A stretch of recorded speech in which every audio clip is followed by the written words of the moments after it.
Niat cari rumput untuk pakan, warga Medan temukan tengkorak dan tulang manusia di rumah kosong. Warga Kecamatan Percut Seituan di Kota Medan heboh oleh penemuan tengkorak manusia berikut tulang belulangnya oleh seorang pencari pakan ternak di sebuah rumah kosong di Pasar 2 Tembung, Kecamatan Percut Seituan, Medan. Yang mengejutkan, sebagian jasad korban juga masih ditemukan di lokasi dengan kondisi kakinya terbuka setengah lebar dan kepala miring ke kanan. Gigi pada jasad tersebut juga terlihat masih utuh berwarna putih kekuningan. Rumput liar yang berada di bawahnya terlihat menguning, hampir mati akibat tertimpa tengkorak berwarna coklat itu. Kanit Reskrim Polsek Percut Seituan AKP M. Karo ketika dikonfirmasi membenarkan adanya penemuan tengkorak manusia tersebut.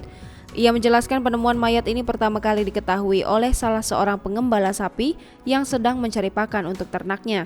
Ia menceritakan ketika mereka masuk ke dalam rumah yang sedang ditumbuhi ilalang, penggembala sapi malah menemukan jasad manusia dalam kondisi mengenaskan berupa tengkorak dan tulang belulang. Pengembala sapi itu pun terkejut melihat tengkorak tersebut dan langsung memberitahukan penemuannya itu. Tak lama berselang karena kabar penemuan tengkorak ini sudah tersiar dan menjadi tontonan warga. Mambela Karo menambahkan pihaknya yang menerima informasi langsung bergegas bersama tim Inafis Polrestabes Medan turun ke lokasi untuk melakukan penyelidikan lebih lanjut. Saat mereka tiba, kondisi mayat sudah tidak dapat dikenali lagi karena seluruh kulit dan dagingnya sudah lepas sehingga menyisakan tulang belulang yang utuh. Pengamatan sepintas sepertinya laki-laki. Meski demikian, untuk memastikan identitas korban, M. Karo menjelaskan pihaknya membawa jenazah tersebut ke Rumah Sakit Bayangkara Medan.